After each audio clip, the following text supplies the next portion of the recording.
बोल दो चिड़ मुनि धम्म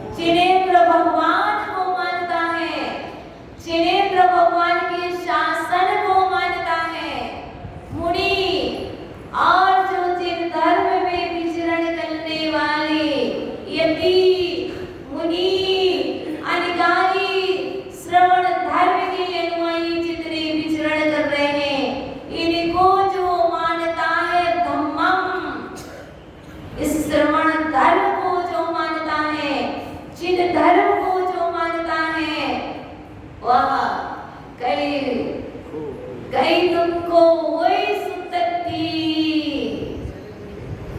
क्या दुर्गति कई गति कौन सी दुर्गति में नहीं जाता दुख नहीं सताता कोई होता नहीं है सत्यति सम्यक दृष्टि जीव जो जिन धर्म को मानता है मुनि धर्म को मानता है उसके लिए दुर्गति नहीं कहती कई मतलब दुर्गति नहीं होती किसी भी गति में हो गति किसी भी गति में हो चाहे वो मनुष्य गति में हो चाहे वो त्रियंच गति में हो गई मतलब गति चाहे वो मनुष्य गति में हो चाहे वो त्रियंच गति में हो और चाहे नरक गति में हो चाहे देव गति में हो सम्यक दृष्टि जिन धर्म के आराधकों को मानने वालों को दुख नहीं होता है कहाँ दुख नहीं होता किसी भी गति में उन्हें दुख नहीं होता है ऐसा आचार्य कुंद स्वामी कह रहे हैं यदि तुम्हें दुखों से बचना है सदृष्टि हुई सदृष्टि हो जाओ आगे कह रही और क्या कह रहे नीव शुद्ध पढ़ रख दो नीय मतलब निज निज मतलब अपनी शुद्ध पढ़ रख दो शुद्ध आत्मा में अनुरक्त रहता वो क्या है रानी नी शुद्ध पढ़ रख दो नी मतलब निज निज से निज मतलब अपनी शुद्ध पढ़ुरत्तो शुद्ध पढ़ शुद्ध अणुरत्तो शुद्ध आत्मा में अनुरक्त रहता है वो क्या नानी वो ज्ञानी है वो ज्ञानी कैसे हो ज्ञानी तभी हो जो तुम अपनी निज शुद्ध आत्मा में अनुरक्त हो आचे वो मेरे बहिरप्पा बच्चे हो रानी अकेले बहिरप्पा बत्त विवच्चयो रानी जो ज्ञानी है वही बहिरात्मा बहिरप्पा मतलब बहिरात्मा अत्ता अवस्था को विवच्चयो उससे रहित होता है यहाँ पर दो चीजें चल रही हैं एक तो ज्ञानी कौन है आपसे यदि पूछा जाए ज्ञानी किसे कहते हैं तो आपको हम कहते कुंद स्वामी की डेफिनेशन में मुझे बताइए ज्ञानी किसे कहते हैं तो आपसे कहा प्राकृत मध्य सांगली प्राकृत भाषा में बोलिएगा तो आप क्या बोलोगे नाड़ी जो अपनी शुद्ध आत्मा में अनुरक्त रहता है वह ज्ञानी होता है ठीक है ना और कैसा होता है ज्ञानी ज्ञानी कैसा होता है तो कहते बहिरप्पा बत्त विवच्चे ओणानी बहिरात्म अवस्था से रहित होता है ज्ञानी ठीक है ना ज्ञानी का स्वरूप क्या है जो अपनी शुद्ध आत्मा में अनुरक्त रहता है और जो बहिरात्म अवस्था से रहते हैं वह ज्ञानी है जो बहिरात्म दशा में लीन है वह ज्ञानी नहीं वो कुंद स्वामी की दृष्टि में अज्ञानी है जो पर पदार्थों में लीन है पर वस्तुओं में लीन है वह ज्ञानी नहीं वो अज्ञानी है कुंद स्वामी और आगे कह दिया है अब जो अज्ञानी है उसे दुख होगा जो ज्ञानी है उसे सुख होगा तो बताओ कितना दुख होगा और कितना सुख होगा अज्ञानी हो कि ज्ञानी बोल दो कथनचित ज्ञानी कथनचित अज्ञानी है ना मिश्र अवस्था है तो अब आपसे मैं पूछ रही हूँ मैं आपसे पूछ रही शारदा माता बता दो शारदा माता तुम अभी अज्ञानी हो कि ज्ञानी अज्ञानी को बहुत अच्छी बात स्वीकार है। अब बताओ, अज्ञानी को दुख होता है कि सुख? दुख होता है। कितना होता है अज्ञानी को दुख?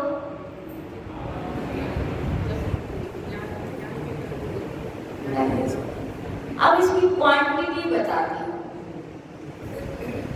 अज्ञानी को दुख होता है और ज्ञानी को सुख होता है।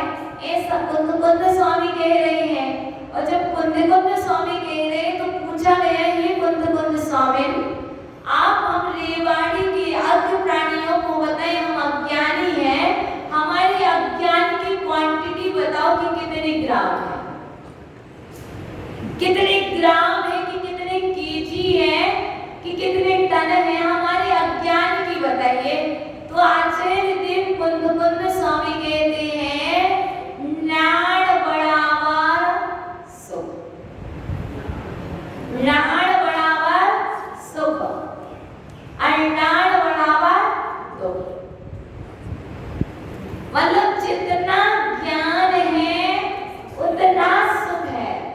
क्वांटिटी बताइए ना, मात्रा बताइए कि आपके पास जितना ज्ञान है उतना आपके पास सुख है, और जितना आपके पास अज्ञान है उतना आपके पास दुख है। ये हम नहीं कह रहे, आचार्य देव कुंद स्वामी कह रहे हैं। और कुंद स्वामी पर श्रद्धा करना कि यदि मैं दुखी हूँ तो समझ के चलना मैं दुखी नहीं है, मेरे अज्ञान के कारण मेरे लिए दुख है। और यदि मैं सुखी हूँ तो मेरा ज्ञान मुझे सुख देने वाला है, और यही ज्ञान मुझे सुख दे रहा है। ठीक है, समझ गए? भूल तो नहीं जाओगे। तो यहाँ पर 6 नंबर गाथा में क्या दिया गया है?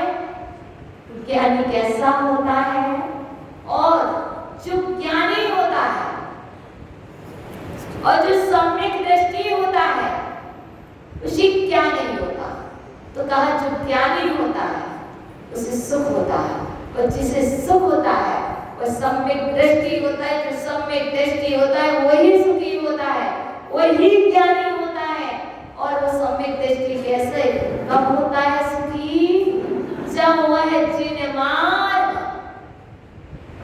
जिनेंद्र भगवान के शासन पर श्रद्धा करता, मानता है, उसी का आचरण करता है। मानते तो हैं नहीं, श्रद्धान तो पूरा ज्ञान में मिला, आचरण में मिला। कि जो तीर्थंकर भगवान है, जिन मुनि धम्मम मरणई, जो जिन धर्म जिनेंद्र भगवान को मानता है, जिनेंद्र भगवान के वचनों को भी मानता है।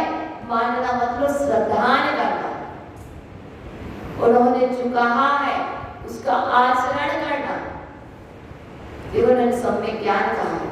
तो जिन मुनि धम्मम मरणई, जो इस जिन धर्म को मानता है, और इस जन धर्म में ही तो जिनेंद्र भगवान ने ही तो मुनि धर्म का वर्णन किया है, किसी दूसरे ने तो नहीं किया।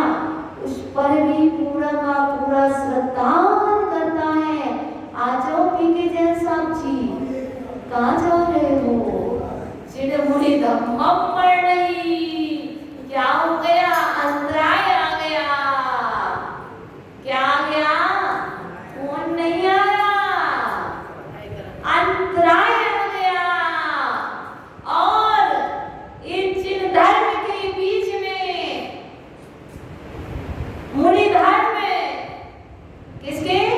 मुनि धर्म, ये कुंद की वाणी है, और कुंद भगवान की वाणी सुनने का पुण्य नहीं रहता। तो क्या हो गया? अंतराय पड़ जाता है। जब लाभ अंतराय कर्म का उदय ना हो, हम तो कहते कच्चू नहीं माता जी कौन आई गई है। अरे भाई वो कौन नहीं है, वो अंतराय है। और उस अंतराय आने पर ज्ञान बढ़ेगा कैसे? मैं आज आपको ज्ञानी और अज्ञानी की बात बता रही हूँ, मैं बात की नहीं कह रही हूँ। इस बात को समझिएगा, इस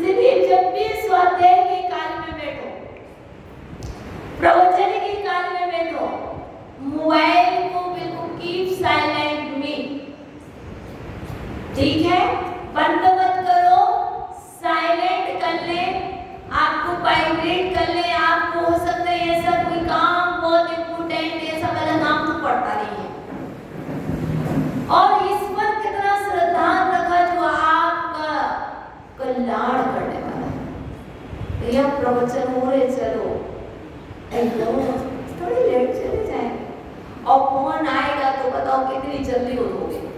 मेरे को दो चीज समझ बताना, कर लो नहीं, कच्चू नहीं कहेंगे, कर लो सारे। सुना मालूम क्या कह रही हूँ? अभी किसी के घर में कॉल रिंग आएगी, क्या करोगे? भोजन भी कर रहे होगे, भोजन छोड़ करके भागोगे। और यदि किसी से कहा जाए भाई वहां से वो वस्तु उठा, तुम्हें दिखता नहीं है वो भोजन कर रहा हो, और किसी का वो फोन भी ना क्रोध देने वाला आ जाए, तो भी कैसे भागोगे? समझ जाना, ज्ञानी हो, ज्ञानी हो, ज्ञानी हो। एक कुंद की वाणी है, इस महावीर की वाणी है।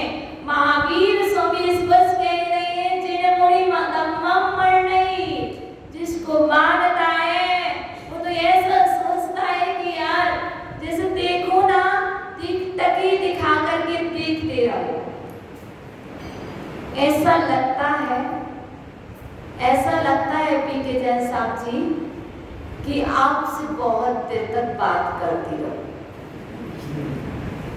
ऐसा लगता है कि भगवान कोई टकी लगा करके देखती रहो, ये पलकें भी ना झपके।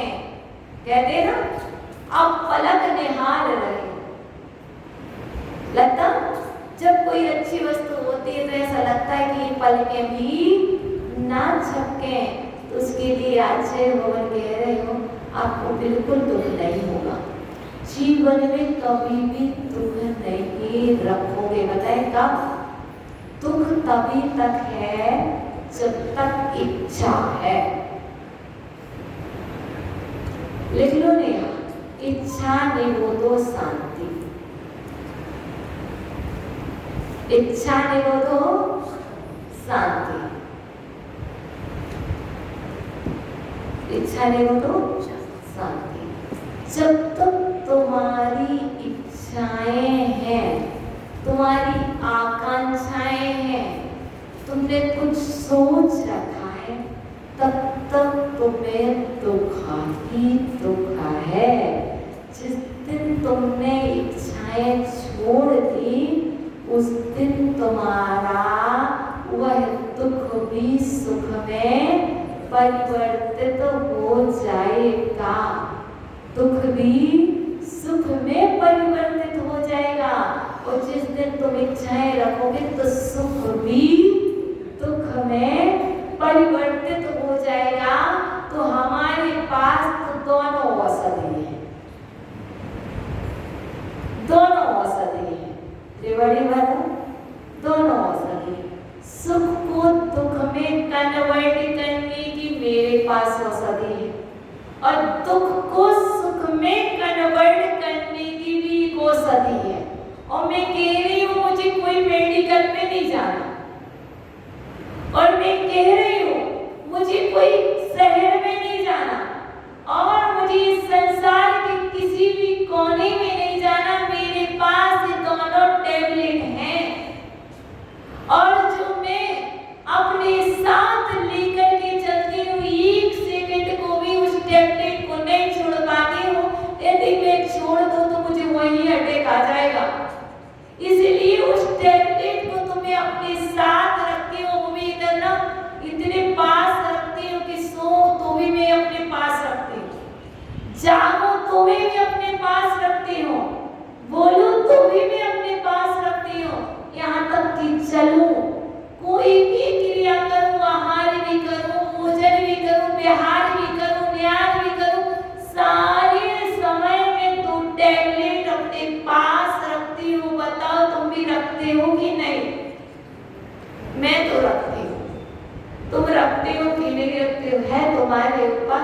तो आचार्य भगवान कह रहे वो टैबलेट कहीं और नहीं मिलेगी, वो टैबलेट तुम्हारे पास है, उस टैबलेट का सेवन करो। लोग कहते हैं बीपी को कंट्रोल करने के लिए टैबलेट लेना पड़ती है। मैं कहती हूँ कुंद कुंद स्वामी कहते हैं बीपी को कंट्रोल करने के लिए टैबलेट नहीं लेना पड़ती है, माइंड को डाइवर्ट करना पड़ता है। अपनी सोच को, अपनी विचारधाराओं को डाइवर्ट कर दीजिएगा, आपका बीपी सम हो जाएगा, अपने स्थान पर आ जाएगा। आप बिल्कुल चिंता मत कीजिएगा। इसलिए आपसे कह रहे हैं यदि आपको सुख चाहिए है तो इच्छाओं को रोक दो, और यदि आपको दुख चाहिए है तो इच्छाएं करना प्रारंभ कर दो।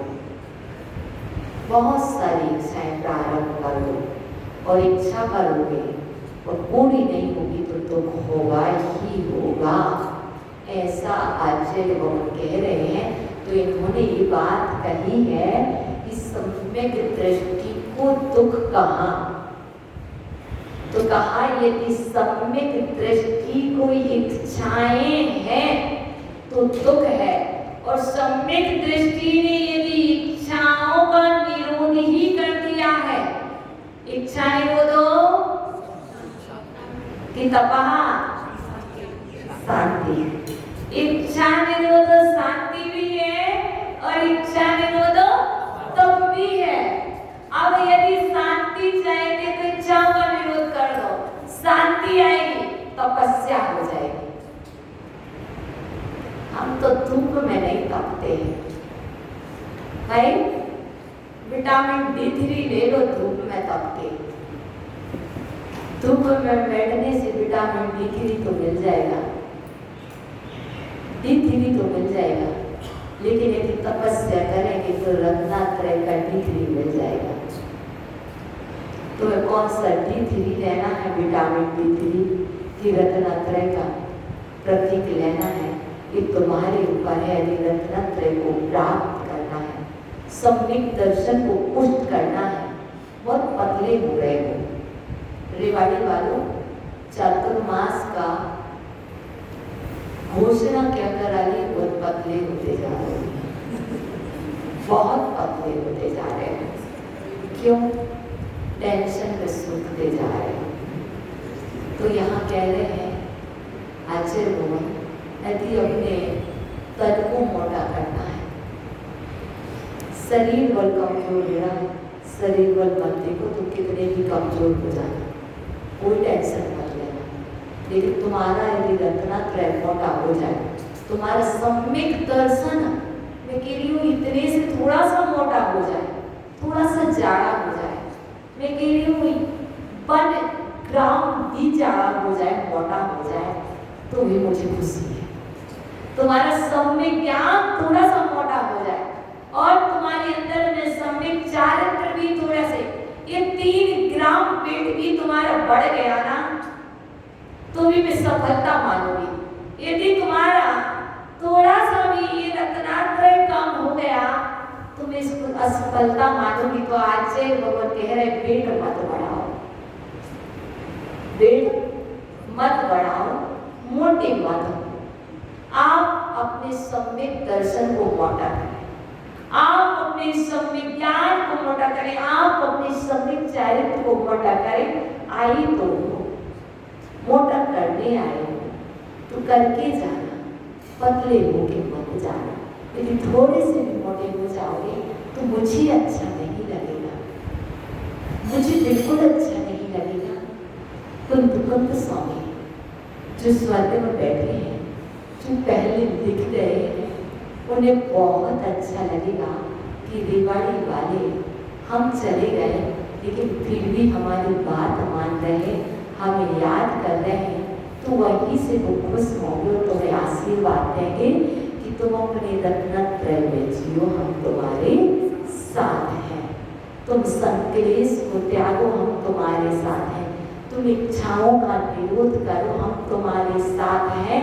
तुम्हें बना बनाया महल, तुम्हें बना बनाया जिन चैत्यालय, जिन धर्म, तुम्हें वहां प्राप्त होगा।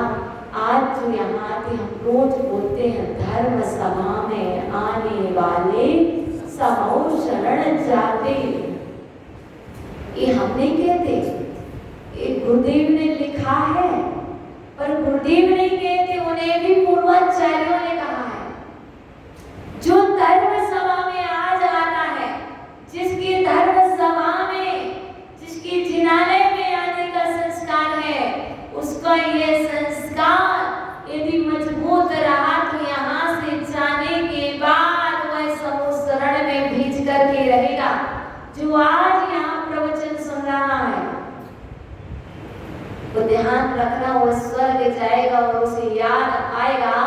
यदि कोई स्वर्ग चला जाए और वहां पहुंचेगा, और जैसे 8:30 9 बजेंगे संस्कार पड़ गया, वहां याद आ जाएगा, इस टाइम तो हम प्रवचन सुनते थे, इस टाइम तो हम स्वाध्याय करते थे, इस टाइम तो हम कुंद का प्रयाणसार, कुंद का समय सार सुनते थे। और यदि मुकदंज स्वर्ग पहुंच गए, उसे संस्कार बन गया, वहां जाकर की माता जी ने कहा था कुंद स्वामी स्वर्ग में है, चलो मैं तो कुंद स्वामी को ज्ञान से देखूंगा, कौन है कुंद स्वामी, उनसे मिलूंगा, वहां मिलोगे। माता जी ने कहा था जिनेन्द्र भगवान श्रीमंत स्वामी का समोसरण विदेही क्षेत्र में लगा है, स्वर्ग में जाओगे और याद आएगा, चलो दिव्य ध्वनि सुनना तीर्थंकर की, अरहंतों की, और वहां से तुरंत कहाँ चले जाओगे, विदेही क्षेत्र पहुंचोगे, समोसरण में दिव्य ध्वनि सुनोगे। और यदि संस्कार नहीं पड़ा तो बस वही होटल, वही देवी, वही रानी, वही स्वामी, वहां भी वही मिलेगी, उसी में व्यस्त रहोगे। इसलिए उनसे समय निकाल करके तुम यहाँ आ रहे हो तो संस्कार मजबूत करके जाना। हे भगवान, जब तक मैं जितने वर्षों तक यहाँ हूँ, उतने वर्षों तक इसी टाइम, आज माता जी है, कल नहीं रहेगी, परसों नहीं रहेगी, एक दिन वो 4 महीने बाद चली जाएंगी, उसके बाद भी मैं संस्कार बनाऊंगा कि इसी टाइम में स्वाध्याय करूंगा। और स्वाध्याय का संस्कार तुमने बना लिया, वो संस्कार तुम्हें वहां काम आएगा, यहाँ काम नहीं आएगा। निये सुतप्पण रत्तो, निये सुतप्पण रत्तो, माता जी है तो उन्हें शुद्ध आत्मा में लीन हो गया हूँ अपनी, माता जी गई पर आत्मा रत्तो, निये सुतप्पण रत्तो ना पर अपस अणुरत्तो। इसके ना गाथा प्राकृत बोलने के लिए कुछ नहीं करना है, यही से आपको आंसर देना, बोलना भी यही से सीखो।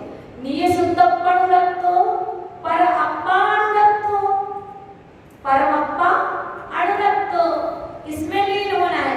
परमप्पा अणुरत्तो के लिए सुतप्पण रत्तो, परमप्पा अणुरत्तो ना, तो यदि कहा परमप्पा अणुरत्तो तो कह देना ना, तो बोल देना निये सुतप्पण रत्तो।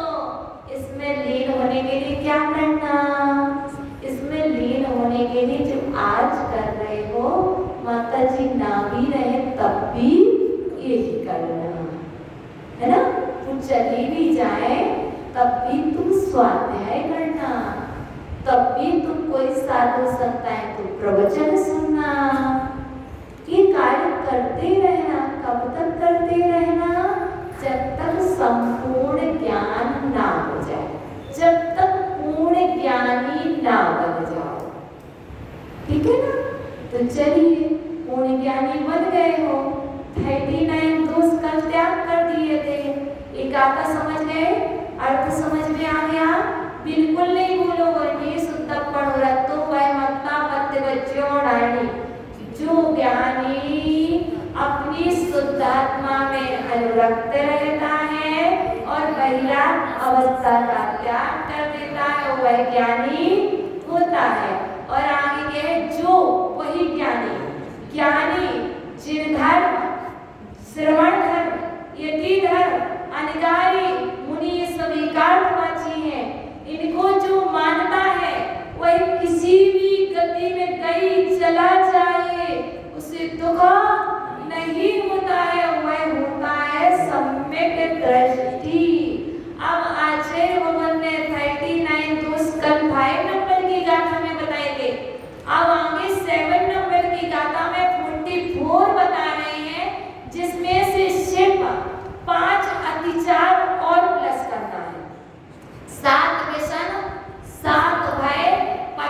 मल और 5 अतिचार, 44 हो गए। ठीक है ना?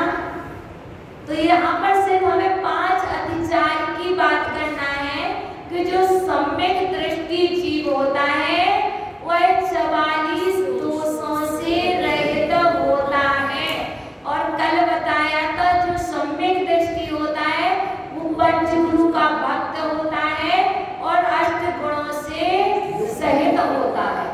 सम्यक दर्शन के जो 8 गुण, ये चीज बताई थी 8, 5, 13 गुण बताए थे और 39 दोष बताए थे।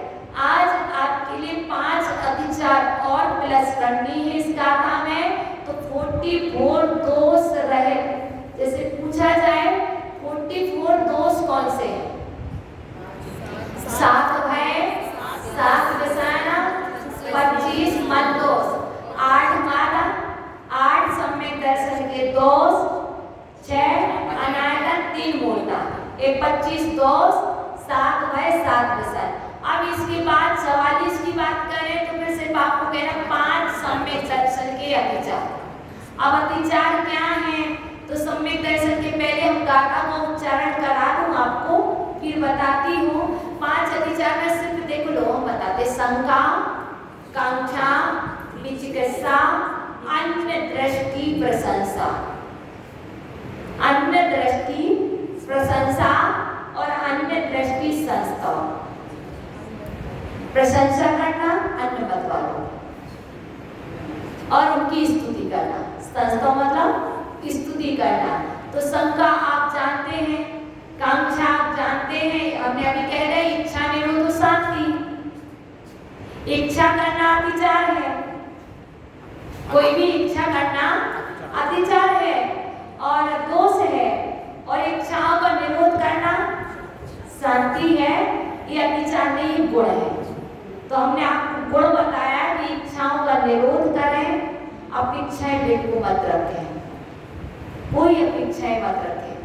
जो भी होगा मेरे पुण्य में जितना होगा उतना मुझे मिलेगा। यदि मेरा पुण्य नहीं होगा तो मेरे पास कितना भी होगा वो भी चोर चोरी करके ले जाएगा। इसलिए मुझे अपने पुण्य पर भरोसा करना है, मुझे अपने सम्यक दर्शन पर भरोसा करना है, मुझे अपने सम्यक ज्ञान और सम्यक चारित्र पर भरोसा करनी है। ठीक है?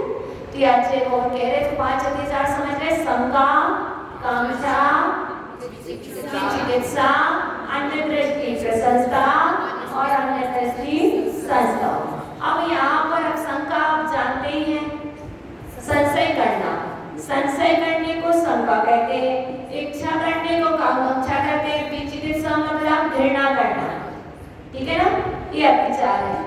इसमें 8 अंगों में आ गया था, दोबारा से अतिचार में मतलब भेद प्रभेद कर दिया। हाँ, ये क्योंकि भेद प्रभेद अतिचार अलग गिनाना पड़ेंगे।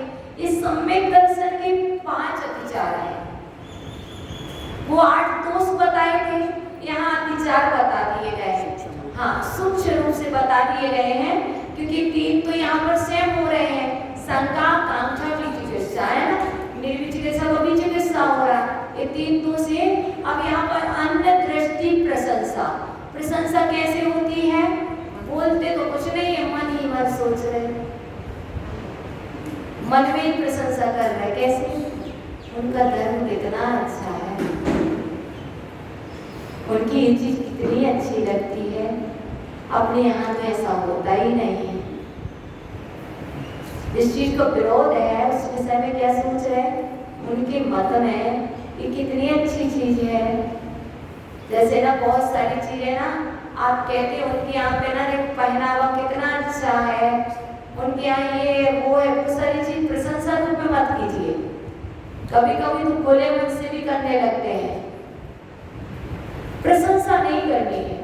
तुम्हें ग्रहण करना है तो ग्रहण कर लो, प्रशंसा क्यों कर रहे हैं? मन से भी प्रशंसा नहीं होनी चाहिए, है ना? और प्रशंसा कर रहा है तो वो सम्यक दर्शन का दोष है, अतिचार है। हमें अपने दर्शन में दोष नहीं लगाना। मेरे जिन मत से अच्छा कोई मता नहीं है, ना था, ना है, ना होगा। तीनों कालों में यदि कोई मत जिन मत ही सच्चा मत ही अच्छा मत है। हम अच्छा कह के दूसरे की निंदा नहीं कर रहे। जो अच्छा है सो अच्छा है, जो सच्चा है सो सच्चा है। हम अपने सम्यक दर्शन को निर्मल रखने के लिए कह रहे। और संस्कारों कैसे होता? वचन के द्वारा, वचनों से गुणगान करना। कैसे? हम जिनमत का करके बता देंगे। वचन से हमने कहा पी के जैन साहब जी का जिस धर्म को मानते वो कितना अच्छा धर्म है। जिन धर्म ऐसे ही ना, यदि हम किसी की बात भी कर रहे हैं तो वहाँ उसके वचन से दूसरे का संस्कार कर रहे हैं और हम अपने सम्यक दर्शन में अतिचार लगा रहे हैं। और ये अतिचार लग जाते हैं आपको ही नहीं, क्योंकि हमारे और आपके संस्कार इतने मजबूत नहीं है। बात करते करते हम भी अतिचार लगा लेते हैं, आप भी लगा लेते। जब हम लगा लेते तो हमें मालूम है आप भी लगाते होंगे कि नहीं? पक्का लग जाते हैं। पर हमें पहली दृष्टि लगानी है कैसी? जैसे आपको पता है ना, मोबाइल हैंग हो रहा होता है तो क्या कराते हैं? एंटीवायरस डालते ना। लैब हैंग होता है तो क्या करते हैं आप? एंटीवायरस। कितने दिन का कराते हैं? कभी 1 साल के लिए भी है ना। कोई मतलब अपने अपने रिकॉर्डिंग जितना कराना। ऐसे तुम्हारे ओसा सम्यक दर्शन में वायरस आ गया है, कोई बैक्टीरिया वायरस आ गया मौसम की वजह से। बहुत दिन से आपने उसको रीसेट नहीं का फॉर्मेट नहीं कराया है, आपने अपना लैपटॉप, आपने अपनी आत्मा को और अपने आप को फॉर्मेट नहीं किया है, तो आज आप कर लीजिए आपके सम्यक दर्शन में। क्योंकि स्मार्ट श्रावक हम पहले कह चुके ना, स्मार्ट श्रावक स्मार्ट मोबाइल कंपनी का जो स्मार्ट मोबाइल भी तो होगा ना, इसलिए कह रहे हैं कि स्मार्ट शास्त्र है। स्मार्ट श्रावक बनाने के लिए आपके अंदर में जो भी वायरस आ गया है, जो आपका सम्यक दर्शन है उसमें जो भी दोष लगे, आपने स्तुति की हो, प्रशंसा की हो, तो आज उस वायरस को आप क्या करिए? एंटीवायरस डला लीजिए। और डलाने के बाद आप उसको ठीक कर लीजिए। फिर से नई सिरे से आपका वह यंत्र चलने लगे। मोबाइल यंत्र है और ये शरीर भी एक यंत्र है। इसको चलाना है तो आपको कुछ ना कुछ टैरिफ डलाना पड़ेगा। वो टैरिफ कुंत स्वामी का है और कुंत स्वामी कह रहे हैं 6 नंबर का बटन ऑन कीजिए। किस नंबर का? 6 नंबर का बटन ऑन कीजिए और 7 नंबर का। 6 से काम ना हो तो 7 नंबर का बटन ऑन कर लीजिए। 7 नंबर के बटन पर क्लिक कीजिए। आपके पास जो यंत्र है, जो साधन है, उसको 7 नंबर का बटन ऑन कीजिए, उस पर क्लिक कीजिए। जब उस पर क्लिक करेंगे तो आपकी जो सम्यक दर्शन में जो वायरस आ गए हैं, जो प्रशंसा के, जो संस्थाओं के, वह क्या हो जाएंगे? वो चले जाएंगे। इसीलिए कुंत स्वामी का हम आपके लिए यह यंत्र लाए हैं। यंत्र कहें, ग्रंथ कहें, उनकी आत्मा के प्रदेशों से निकला हुआ ये ग्रंथ है। और आप इसको ये का बहुत अच्छा एंटीवायरस एनर्जी वाला शास्त्र समझें और इसको स्मार्ट श्रावक बनाने में सहायक है, ऐसा मुझे लगा है। मैं कह रही हूँ तो आप इसको अच्छी तरह से उपयोग में लाएं। तो आज जिसने ये वायरस का दूर करने के लिए बटन ना दबाया, 9 बज गए हैं। अब ये सेवा यहीं पर समाप्त की जाती है, क्योंकि ये सेवा सिर्फ 9 बजे तक के लिए थी। अब वो सेवा यहीं पर समाप्त की जाती है।